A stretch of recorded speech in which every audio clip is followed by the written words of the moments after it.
അയാളുടെ ഒരു ഡീറ്റെയിൽസ് കാര്യങ്ങളൊക്കെ ഞാനൊരു ഫ്ലെക്സ് ചെറിയൊരു ഫോട്ടോ സഹിതം ഞാനൊരു വണ്ടിയുടെ സൈഡിൽ ഒട്ടിക്കും. പുറത്തൊരു ബക്കറ്റ് ഞാൻ വെക്കും. സജ്ജയുടെ ഈ പ്രവൃത്തി ഒത്തിരിയേറെ പേർക്ക് പ്രചോദനമായിട്ടുണ്ട്. ചില ദിവസങ്ങളിൽ ഇപ്പോൾ കളക്ഷൻ കുറയുന്ന സമയത്ത് ഞാൻ എണ്ണ പൈസ കുറവ് എടുക്കാറില്ല. എണ്ണ എൻ്റെ കീശയിൽ നിന്ന് എടുത്ത് അടിക്കും.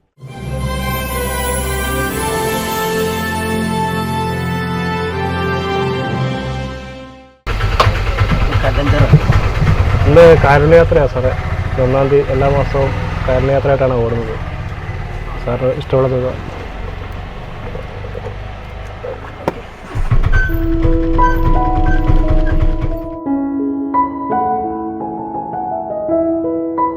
എല്ലാ മാസവും 1-ാം തീയതി കാരുണ്യയാത്ര നടത്തി ആ പണം ഉപയോഗിച്ച് സമൂഹത്തിലെ നിർധനരായ രോഗികളെ സഹായിക്കുകയാണ് ബളാലിലെ ഓട്ടോ ഡ്രൈവറും ദൈവാലയ ശുശ്രൂഷയുമായ സെൽജോ.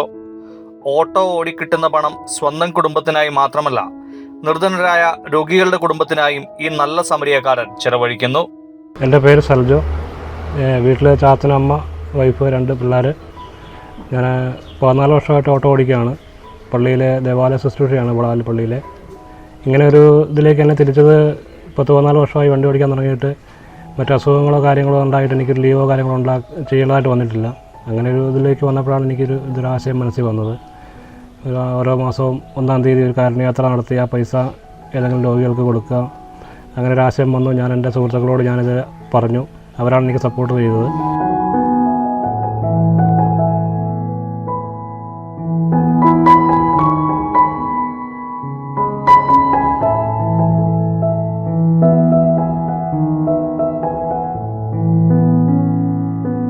സെൽജോ ഓട്ടോറിക്ഷ ഓടിച്ചുകൊണ്ടിരിക്കുന്ന ആ തൊഴിൽ സ്വീകരിച്ചിരിക്കുന്ന ഒരാളാണ്. സെൽജോയുടെ ഈ തൊഴിലിൻ്റെ ഭാഗമായി സെൽജോ കാരുണ്യ യാത്ര എന്ന പുതിയ ഒരു കാര്യങ്ങളിലേക്ക് കടന്നിട്ട് കുറച്ച് മാസങ്ങളായി. പല ഭാഗത്തും രോഗം ബാധിച്ചിട്ട് ചികിത്സയും മറ്റു കാര്യങ്ങളൊക്കെ കിട്ടാണ്ട് ബുദ്ധിമുട്ടുന്ന കുറേയധികം രോഗികൾക്ക് സെൽജോയുടെ ഈ നല്ല മനസ്സുകൊണ്ടുള്ള ഈ പ്രവർത്തനങ്ങൾ ഒട്ടേറെ നേട്ടങ്ങൾ കിട്ടും. സെൽജോ ഓട്ടോ ഓടിക്കുന്നതോടൊപ്പം തന്നെ ബളാൽ സെൻ്റ് ആനീസ് ചർച്ചിലെ അൾത്താര ശുശ്രൂഷയാണ്. വളരെ വിശ്വസ്തയോടുകൂടി കഴിഞ്ഞ 10 വർഷക്കാലം ഭക്തി നിർഭരമായി അൾത്താരി ശുശ്രൂഷ ചെയ്യുന്ന വ്യക്തിയാണ് സെൽജോ. അദ്ദേഹം വിവാഹിതനാണ്. 2 കുഞ്ഞുങ്ങളുണ്ട്. മാതാപിതാക്കന്മാരും സെൽജോയോടൊപ്പമാണ് താമസിക്കുന്നത്. അവരുടെ കുടുംബത്തിന് പ്രധാനപ്പെട്ട വരുമാന മാർഗം സെൽജോ തന്നെയാണ്.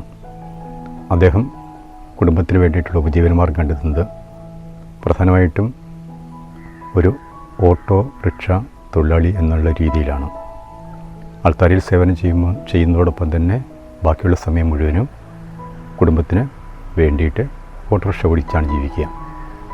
അദ്ദേഹത്തിൻ്റെ അപ്പൻ ഒരു ക്ഷീരകർഷകനാണ്. അതിൽ നിന്നും വളരെ നാമമാത്രമായിട്ടുള്ള വരുമാനമേ കിട്ടാനായിട്ട് സാധ്യതയുള്ളൂ. ക്ഷീരകർഷകരെക്കുറിച്ച് പഠിച്ചിട്ടുള്ളവർക്കറിയാം, ഇക്കാലത്ത് അത് നല്ലൊരു ഉപജീവന മാർഗമല്ല. ഇവിടെ സെൽജോ വ്യത്യസ്തനാകുന്നതിൻ്റെ പ്രധാന കാരണം 6 അംഗങ്ങളുള്ളൊരു കുടുംബത്തെ പുലർത്താൻ വേണ്ടി രാവിലെ മുതൽ രാത്രി വൈകി വരെ കഠിനാധ്വാനം ചെയ്യുന്ന ഈ വ്യക്തി കഴിഞ്ഞ കുറേ മാസങ്ങളായി എല്ലാ 1-ാം തീയതിയും അദ്ദേഹം കാരുണ്യ യാത്രയാണ് നടത്തുക.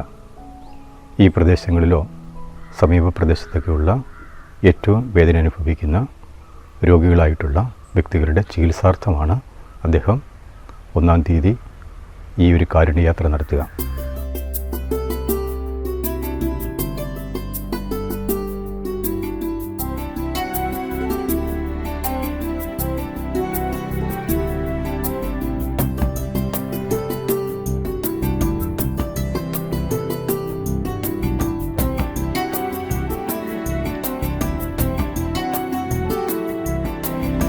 നവംബർ 1-ാം തീയതി തൊട്ടാണ് ഞാൻ ആരംഭിച്ചത്. അത് ഞാൻ ആദ്യം ഒരാളെ സെലക്ട് ചെയ്യും. അയാളുടെ ഒരു ഡീറ്റെയിൽസ് കാര്യങ്ങളൊക്കെ ഞാനൊരു ചെറിയൊരു ഫോട്ടോ സഹിതം ഞാനൊരു വണ്ടിയുടെ സൈഡിൽ ഒട്ടിക്കും. പുറത്തൊരു ബക്കറ്റ് ഞാൻ വെക്കും. അത് 1-ാം തീയതി രാവിലെ പള്ളിയിലേക്ക് കഴിഞ്ഞ് ഞാൻ സ്റ്റാൻഡിൽ വരും. അതുപോലെ ഓടും. അപ്പോൾ ആൾക്കാരോട് ഞാൻ ജസ്റ്റ് ഒന്ന് പറയും, അറിയുന്നവരോടൊക്കെ പറയുന്നത് 1-ാം തീയതിയാണ്, കാരുണ്യയാത്രയാണ്, നിങ്ങൾ ഈ ഒരു ബക്കറ്റിലേക്ക് നിക്ഷേപിച്ചാൽ മതി. ചിലർ വാടകയായിട്ട് തന്നെ ഇടും, ചിലർ അധികം ഇടും, ചിലർ നല്ലൊരു എമൗണ്ട് ഇടും. പിന്നെ ഗ്രൂപ്പുകളിലൊക്കെ ഷെയർ ചെയ്യുമ്പോൾ അവർ എനിക്ക് അക്കൗണ്ടിലേക്ക് പൈസ ഇടാറുണ്ട്. ഈ കാരുണ്യയാത്രയുടെ ഇതിലേക്ക് 500, 1000 ഒക്കെ ഇട്ട ആൾക്കാരുണ്ട്. ആ പൈസയും കൂടെ വൈകുന്നേരം കളക്ട് ചെയ്ത് എവിടെയെങ്കിലും വെച്ച് ഞാൻ പൈസ ഒരാളുടെ മുമ്പിൽ വെച്ച് പൈസ എണ്ണിയിട്ട് ആ പൈസ അവരുടെ അക്കൗണ്ടിലേക്ക് ട്രാൻസ്ഫർ ചെയ്യുകയാണ് ഗൂഗിൾ പേ വഴി. 5ഓളം പേർക്ക് ഞാനിപ്പോൾ കൊടുത്തു. തികച്ചും പാവപ്പെട്ടവരായ, പാവങ്ങളിൽ പാവങ്ങളായ, മറ്റുള്ളവരുടെ സഹായം കൊണ്ട് മാത്രം ചികിത്സ നേടിയെടുത്ത് രോഗികളായി കഴിയുന്ന, ചികിത്സ നേടിയെടുത്ത് ഈ ലോകത്ത് ജീവിക്കാൻ ആഗ്രഹിക്കുന്ന വലിയ മനുഷ്യർക്ക് സഹായിക്കാനായിട്ട് ഈ സൽജോ ഇറങ്ങുന്ന ഈ കാരുണ്യയാത്രയിൽ ഈ ജനങ്ങൾ കൂടെ നിൽക്കുന്നുണ്ട്. തീർച്ചയായിട്ടും 1000 രൂപ, 1500 രൂപ മാത്രം ഒരു ദിവസത്തെ വേതനം രാവിലെ തൊട്ട് രാത്രി വരെ ഓടിയാൽ കിട്ടുന്ന സൽജോയ്ക്ക് 5000-ലധികം രൂപ ഈ നാട്ടിലെ ജനങ്ങൾ കാരുണ്യ പ്രവർത്തന ഫലമായിട്ട് നൽകുന്നു. അത് അർഹരായ കൈകളിൽ ബഷീർ ഉൾപ്പെടെയുള്ള സാമൂഹ്യ പ്രവർത്തകരുടെ സഹായത്തോടെ എത്തിപ്പെടുന്നു. ഒരു 6 മാസം മുമ്പേ സൽജോക്ക് ഇങ്ങനെ ഒരു ആശയം വരുമ്പോൾ എന്നെ സമീപിക്കുകയും അതിൻ്റെ പൂർണ്ണ സപ്പോർട്ടും സഹായങ്ങൾ വാഗ്ദാനം ചെയ്യുകയും അതുമായിട്ട് ബന്ധപ്പെട്ട അതിൻ്റെ പോസ്റ്ററുകൾ കാര്യങ്ങളൊക്കെ ചെയ്യാൻ വേണ്ടി ഞാൻ സൽജോയെ സഹായിക്കുകയും ചെയ്തു. അതിലുപരി പ്രത്യേകിച്ച് പറയാനുള്ളത്, കാരുണ്യയാത്ര നടത്തുന്ന അന്നേ ദിവസം വൈകിട്ട് ഏകദേശം രാത്രി 8 മണിയാകുമ്പോൾ എന്നെ വിളിക്കുകയും എൻ്റെ അടുത്ത് വരികയും അദ്ദേഹത്തിന് ആ കൂടി കിട്ടിയ കാരുണ്യയാത്രയുടെ ഫണ്ട് ഞാൻ മുഖാന്തരം അത് എണ്ണി തിട്ടപ്പെടുത്തി എൻ്റെ മുമ്പിൽ നിന്ന് തന്നെ ആ ചികിത്സാ സഹായം നൽകുന്ന ആ കുടുംബത്തിന് അവരുടെ അക്കൗണ്ടിൽ അത് ഷെയർ ചെയ്യുകയും ചെയ്യും. അതതിന് ശേഷം പൊതുസമൂഹത്തിൽ അതിൻ്റെ റെസീറ്റും അതിന് സഹായിച്ചവർക്കൊക്കെ ഒരു നന്ദി അറിയിപ്പിക്കുന്ന ഒരു കാര്യം കൂടി സൽജോ ചെയ്യും. എല്ലാം കൃത്യമായി, എല്ലാം സുതാര്യതയോടുകൂടിയാണ് കാര്യങ്ങൾ നടക്കുന്നത്. 40-40 ഓട്ടോറിക്ഷ ഡ്രൈവർമാരുടെ ഇടയിൽ നിന്നും ഒരാൾ ഈ കാരുണ്യയാത്ര നടത്തുന്നത് നല്ലൊരു കാര്യമായിട്ടാണ് തോന്നുന്നത്.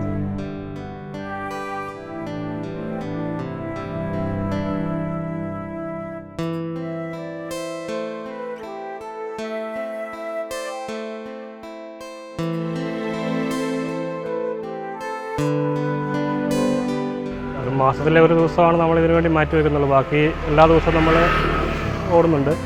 അപ്പോൾ എനിക്കതൊരു കുറവായിട്ട് തോന്നിയിട്ടില്ല. എല്ലാ ദിവസങ്ങളിലും ഓടുന്ന പോലെ തന്നെ ആ ദിവസവും ഞാൻ ഓടി വീട്ടിലേക്ക് പോകുന്ന പോലെയാണ് എനിക്ക് ഫീൽ ചെയ്യാറുള്ളത്. പിന്നെ ഒരു ദിവസം നമ്മൾ ഓടാതെ ഇരുന്നാൽ 10, 600, 700 രൂപ നമുക്ക് ബാക്കിയാകും. അതൊരു ബാക്കിയായിട്ട് നമുക്ക് തോന്നാറ് കുഴപ്പമില്ലാത്ത രീതിയിൽ അങ്ങ് പോകുന്നുണ്ട്. പിന്നെ പള്ളിയിലൊക്കെ ഇങ്ങനെ ചെയ്യുമ്പോൾ നമ്മൾ ഒരു കാരുണ്യപ്രവൃത്തിയും കൂടെ അതിൻ്റെ കൂടെ ചെയ്യുന്നതാണ് നല്ലതെന്ന് എനിക്ക് തോന്നി.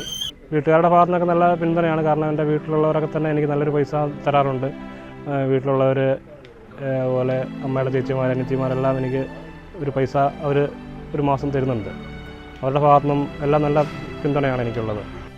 പൊതുസമൂഹത്തിന് ദരിദ്രരെ സഹായിക്കാനുള്ള മനോഭാവം മുൻകാലങ്ങളേക്കാൾ കൂടുതൽ വർദ്ധിച്ചു വരുന്നുണ്ട്. സുവിശേഷ ചൈതന്യവും അതുതന്നെയാണ് നമ്മൾ ആവശ്യപ്പെടുക. അപ്പോസ്തലൻ്റെ ലേഖനത്തിൽ നമ്മൾ ശ്രദ്ധാപൂർവ്വം വായിക്കുന്നുണ്ട്, പാവങ്ങളെക്കുറിച്ച് കരുതൽ വേണം. സഭയുടെ വിശുദ്ധ ഗ്രന്ഥത്തിൻ്റെ എക്കാലത്തെയും ഏറ്റവും പ്രധാനപ്പെട്ട പ്രബോധനങ്ങളിലൊന്നാണ് പാവങ്ങളെക്കുറിച്ച് കരുതൽ വേണമെന്നത്. ആൾത്താരി ശുശ്രൂഷ ചെയ്യുന്ന സൽജോ എന്ന സഹോദരൻ ഈ ഒരു ആശയം തൻ്റെ മനസ്സിൽ സൂക്ഷിക്കുന്നതുകൊണ്ടാണ് ഈ കാരുണ്യയാത്രയ്ക്ക് വേണ്ടി അദ്ദേഹം മുന്നിട്ടിറങ്ങുക. കാരുണ്യയാത്രയിൽ ലഭിക്കുന്ന തുക മുഴുവനും അദ്ദേഹം ഏത് ഉദ്ദേശത്തിനു വേണ്ടിയിട്ടാണോ ആ ദിവസം ചെലവഴിക്കുന്നത് ആ വ്യക്തിക്ക് നൽകും. സൽജോയുടെ ഈ പ്രവൃത്തി ഒത്തിരിയേറെ പേർക്ക് പ്രചോദനമായിട്ടുണ്ട്. അദ്ദേഹത്തിൻ്റെ ഈ വാഹനത്തിലെ യാത്രക്കാരല്ലാത്ത വ്യക്തികളും ഈ വാർത്ത കേട്ട് കഴിയുമ്പോൾ അദ്ദേഹത്തിൻ്റെ അക്കൗണ്ടിലേക്ക് പണം അയച്ചു കൊടുക്കാറുണ്ട് എന്ന കാര്യം സൽജോ പറഞ്ഞത് ഞാൻ ഈ അവസരത്തിൽ അഭിമാനത്തോടെ ഓർക്കുകയാണ്. ചികിത്സാ സമയത്ത് ചികിത്സ ആവശ്യമുള്ള രോഗികളെ കൊണ്ടുപോകാനും അതുപോലെ മരണം, മറ്റ് ചടങ്ങുകൾ, പള്ളികളിലും ഒക്കെ നടക്കുന്ന കാര്യങ്ങൾക്കൊക്കെ തന്നെ ഒരു സാമൂഹിക രംഗത്ത് ഒരു നല്ല പ്രവർത്തനം കാഴ്ചവെക്കുന്ന ആയിട്ടാണ് സൽജോയെക്കുറിച്ച് നമുക്ക് കാണാൻ കഴിഞ്ഞിട്ടുള്ളത്. രോഗികളുടെയൊക്കെ ഈ പൈസയുടെ ബുദ്ധിമുട്ട് കാര്യങ്ങളൊക്കെ ഗ്രൂപ്പുകളിലും ഹോസ്പിറ്റലുകളിലൊക്കെ ചെല്ലുമ്പോൾ നമ്മൾ കാണുന്നുണ്ട്. പേപ്പറുകളിലൊക്കെ കാണുന്ന ഓരോരുത്തരുടെ ആവശ്യങ്ങൾ, അവരവരുടെ ആ വീഡിയോകളൊക്കെ കാണുമ്പോൾ നമുക്കൊരു മനസ്സിനൊരു തോന്നുന്നു. കാരണം ഓരോ അമ്മമാരൊക്കെ കരഞ്ഞുകൊണ്ടുള്ള വീഡിയോകളൊക്കെ കാണുമ്പോൾ എനിക്കൊരു ഇത് തോന്നിയിട്ടാണ് ഞാൻ ഇതിലേക്ക് തിരിഞ്ഞത്.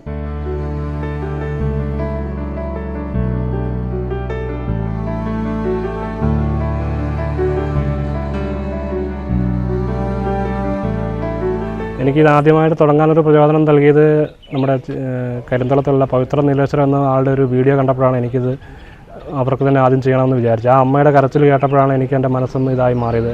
നമ്മളുടെ അമ്മമാരും ഇങ്ങനെയൊക്കെ തന്നെയല്ലേ, ഒരു മക്കൾക്കൊരു അസുഖം വരുമ്പോൾ ഈ ഒരു ഇതിലേക്ക് വരുമല്ലോ എന്നുള്ളതാണ് എൻ്റെ ഫസ്റ്റ് പ്രയോജനം. ഞാൻ അങ്ങനെയാണ് ഇതിലേക്ക് ഫസ്റ്റ് തിരിഞ്ഞത്. ആ പുള്ളിക്കാണ് ഞാൻ ആദ്യത്തെ എമൗണ്ട് കൊടുത്തത്, ഒരു 6000 രൂപയോളം കൊടുത്തു. പുള്ളിക്ക് കരൾ രോഗമായിരുന്നു, ഡയാലിസിസ് ചെയ്തു, ഇനി അത് ചെയ്യാൻ പറ്റില്ല, മുമ്പോട്ട് വൃക്ക മാറ്റിവെക്കൽ മാത്രമേ ഉള്ളൂ എന്നാണ് ആ വീഡിയോയിൽ നിന്ന് ഞാൻ കണ്ടത്. അങ്ങനെയാണ് ഞാൻ ആ പുള്ളിയുടെ ഇതിലേക്ക് ഞാൻ ഫസ്റ്റ് പുള്ളിയെ കോൺടാക്ട് ചെയ്തു. പുള്ളി നല്ലതാണ്, നല്ല കാര്യമാണ്, ഇനി ആ ചെയ്യണം എന്നൊക്കെ പറഞ്ഞ് പുള്ളിയുടെ കൂടെയുള്ളവരൊക്കെ എനിക്ക് സപ്പോർട്ട് ചെയ്തു. അങ്ങനെ ഞാൻ പുള്ളിക്ക് ഫസ്റ്റ് സഹായം 6000-ന് മുകളിൽ പൈസ പുള്ളിക്ക് ഞാൻ കൊടുത്തു. ചെറിയ തുടക്കങ്ങളെ ദൈവം അനുഗ്രഹമാക്കി മാറ്റുന്നു എന്നതിന്റെ ഏറ്റവും വലിയ ഉദാഹരണമാണ് സെൽജോ. പവിത്രനുണ്ടായ മാറാരോഗത്തിന് ഒരു കൈത്താങ്ങ് നൽകാനുള്ള ശ്രമത്തെ നാട്ടുകാർ പിന്തുണച്ചപ്പോൾ അതൊരു കാരുണ്യയാത്രയുടെ തുടക്കമായി മാറുകയായിരുന്നു. ചിറ്റാരിക്കാലും ആലക്കോടുമുള്ള കരൾ രോഗികൾക്കായും പിന്നീട് സെൽജോ കാരുണ്യയാത്ര നടത്താനിടയായതും ഇങ്ങനെയാണ്. മേലുവള്ളിയിലുള്ള ഒരു കുഞ്ഞിന്റെ രക്താർബുദത്തിനും ചെറിയൊരു ഫണ്ട് കണ്ടെത്താനായി. നാട്ടുകാർ നൽകിയ കാരുണ്യത്തിന് ദൈവത്തിന് നന്ദി പറയുകയാണ് സെൽജോ. ചില ദിവസങ്ങളിൽ ഒന്നാം തീയതി ഞാൻ രാവിലെ വരുമ്പോൾ എൻ്റെ കയ്യിൽ ഒന്നും ഉണ്ടാകാറില്ല. തലേദിവസം ഓടിയ പൈസകളൊക്കെ നമ്മളെന്തെങ്കിലും ചുറ്റിയോ കാര്യങ്ങളൊക്കെ വീട്ടിലെ ലോണോ കാര്യങ്ങളൊക്കെ അടച്ച് തീർന്നു കഴിയുമ്പോൾ ഒന്നും ഉണ്ടാകാത്ത ദിവസങ്ങളിൽ ഞാൻ ഓടാൻ വരാറുണ്ട്. എന്നാലും ദൈവം എന്നെ ഒരു മുട്ടില്ലാതെ എല്ലാ കാര്യങ്ങളിലും മുമ്പോട്ട് കൊണ്ടുപോകുന്നുണ്ട്. അതാണ് എന്നെ ഇതിലേക്ക് വരാൻ ഏറ്റവും കൂടുതൽ പ്രചോദനം നൽകിയത്. കാരണം എല്ലാവരും ചെയ്യുന്ന പോലെ കാര്യങ്ങൾ, വീട് കാര്യങ്ങൾ, വണ്ടി എല്ലാം എനിക്ക് ദൈവം തന്നിട്ടുണ്ട്. അതൊരു കുറവ് കാര്യങ്ങളോ വരുത്തിയിട്ടില്ല. മക്കൾക്ക് അസുഖങ്ങളോ വീട്ടിലങ്ങനെ വലിയ അസുഖങ്ങളോ കാര്യങ്ങളോ ബുദ്ധിമുട്ടുകളോ ഒന്നും വരുത്തിയിട്ടില്ല. അപ്പം ഞാൻ ഇതിങ്ങനെ ചെയ്യുമ്പോൾ മറ്റുള്ളവർക്കും എന്തുകൊണ്ട് ഇങ്ങനെ ചെയ്തുകൂടാ എന്ന് എൻ്റെ മനസ്സിൽ തോന്നാറുണ്ട്. നമ്മളാരോടും പറയാറില്ല. എന്തുകൊണ്ട് വലിയ വലിയ ശമ്പളങ്ങൾ വാങ്ങുന്നവരുണ്ട്, നല്ല നല്ല ജോലികളുള്ളവരുണ്ട്, വിദേശത്തുള്ളവരുണ്ട്, എല്ലാവരും ചെയ്യുന്നുണ്ടാകാം, നമ്മളറിയാതെ ചെയ്യുന്നവരുണ്ടാകാം. എന്നാലും എൻ്റെ മനസ്സിൽ തോന്നിയൊരാശയമാണ്, എല്ലാവർക്കും ഇതൊക്കെ ചെയ്യാൻ പറ്റുന്ന കാര്യങ്ങളാണ്, എന്തുകൊണ്ട് ചെയ്യുന്നില്ല എന്നൊരു തോന്നൽ എനിക്ക് ഉണ്ടാകാറുണ്ട്. ഞാൻ എല്ലാ ദിവസവും കുർബാന കാണുകയും നോയമ്പെടുക്കുകയും കാര്യങ്ങളൊക്കെ ചെയ്യുന്ന ആളാണ്. അപ്പോൾ അതിലൂടെയാണ് എനിക്ക് ഇതിലേക്ക് തിരിയാൻ ഒരു പ്രചോദനം നൽകിയത്. ഈശോ നമ്മളുടെ ദൈവം പകർത്ത് നൽകിയ ആ ഒരു അനുഭവം, അതുപോലെ കുർബാനയിലൂടെ നമുക്ക് ലഭിക്കുന്ന അനുഗ്രഹം, മറ്റു കാര്യങ്ങളൊക്കെ നമുക്കൊരു പ്രചോദനമായിട്ട് കിട്ടി. എൻ്റെ കൊച്ചാണെങ്കിലും കൊച്ച് എപ്പോഴും ചെല്ലുമ്പോൾ ഞാൻ ഒന്നാം തീയതി ചെല്ലുമ്പോൾ ഈ സ്റ്റിക്കറും ചെന്ന് ഒട്ടിച്ചാണ് ചെല്ലുന്നത്. ചിലപ്പോൾ ചില ദിവസങ്ങളിൽ അവനാണ് എനിക്ക് ഒട്ടിക്കാനൊക്കെ ആയിട്ട് അതിൻ്റെ സ്റ്റിക്കർ കാര്യങ്ങൾ, പശ എല്ലാം എന്നെ ചെയ്താൽ, ഇന്ന് ആർക്ക് വേണ്ടി പപ്പ ഓടുന്നത്, ഇന്ന് ഈ കൊച്ചിന് വേണ്ടിയാണോ ഓടുന്നത്, അങ്ങനെയൊക്കെ എന്നോട് കൊച്ചും ചോദിക്കാറുണ്ട്. ഇന്നത്തെ ഞാൻ പിള്ളേർ ട്രിപ്പ് എടുക്കാറുണ്ട്. അപ്പോൾ അവൻ്റെ കൂടെയുള്ള പിള്ളേരോട് അവൻ പറയും, ഇന്ന് പപ്പയുടെ കാരുണ്യയാത്രയാണ്, പപ്പ പൈസയൊക്കെ നോക്കും, ബക്കറ്റൊക്കെ പൊക്കി നോക്കും. ഞാൻ കരിന്തറത്തുള്ള പവിത്രേട്ടനെ ഞാൻ സഹായം ചെയ്തപ്പോൾ ഞാൻ പുള്ളിക്ക് ഇതിൻ്റെ വാട്സപ്പ് സ്ക്രീൻഷോട്ടൊക്കെ അയച്ചു കൊടുത്തു. അന്നേരം പുള്ളി എനിക്ക് പേഴ്സണലായിട്ട് വിളിച്ചു, എന്നെയും കുടുംബത്തെയും മക്കളെയൊക്കെ കൂട്ടി വരണം, കാണണം അനിയ, അങ്ങനെയൊക്കെ പറഞ്ഞ് കണ്ണ് നിറയുന്ന ഒരു അനുഭവമായിരുന്നു എനിക്ക് അന്നുണ്ടായിരുന്നത്. ചില ദിവസങ്ങളിൽ ഇപ്പോൾ കളക്ഷൻ കുറയുന്ന സമയത്ത് ഞാൻ എണ്ണ പൈസ കുറേ എടുക്കാറില്ല. എണ്ണ എൻ്റെ കീശയിൽ നിന്ന് എടുത്തടിക്കും. അതുപോലെ പൈസ റൗണ്ടാക്കാനൊക്കെ ആയിട്ട് ഇങ്ങനെ ഞാൻ പൈസ ചിലപ്പോൾ എൻ്റെ കയ്യിൽ നിന്ന് ഞാൻ കൂട്ടാറുണ്ട്. പിന്നെ അതുപോലെ തന്നെ തലേദിവസം ഓടിയ പൈസ ഇത് ട്രിപ്പ് കഴിഞ്ഞിട്ട് ആരെങ്കിലും ഓട്ടം വിളിക്കുകയാണെങ്കിൽ ആ പൈസയൊക്കെ ഞാൻ ഇതിലേക്ക് തന്നെ കൂട്ടാറുണ്ട്. ആ ബക്കറ്റിലേക്ക് തന്നെ ഞാൻ നിക്ഷേപിക്കും. ജീവിതമാകുന്ന യാത്രയെ കാരുണ്യയാത്രയിലൂടെ കൂടുതൽ അർത്ഥപൂർണമാക്കുകയാണ് സെൽജോ. ഒരു കാര്യം കൂടി എൻ്റെ ശ്രദ്ധയിൽപ്പെട്ടത് ഇതാണ്, സെർജോ വളരെ വിശ്വസ്തനായിട്ടുള്ള ഒരു സാരഥി കൂടിയാണ്. ഏത് സമയത്തും ഏതാവശ്യത്തിനും ആർക്ക് സമീപിക്കാവുന്ന വ്യക്തി. രാത്രിയോ പകലോ വ്യത്യാസം കൂടാതെ ആരുടെയും ആവശ്യങ്ങൾക്ക് വേണ്ടി സദാ സന്നദ്ധനാണ് അദ്ദേഹം. അത് നാട്ടുകാർക്ക് അദ്ദേഹത്തെ കൂടുതൽ സ്വീകാര്യനാകുന്നു.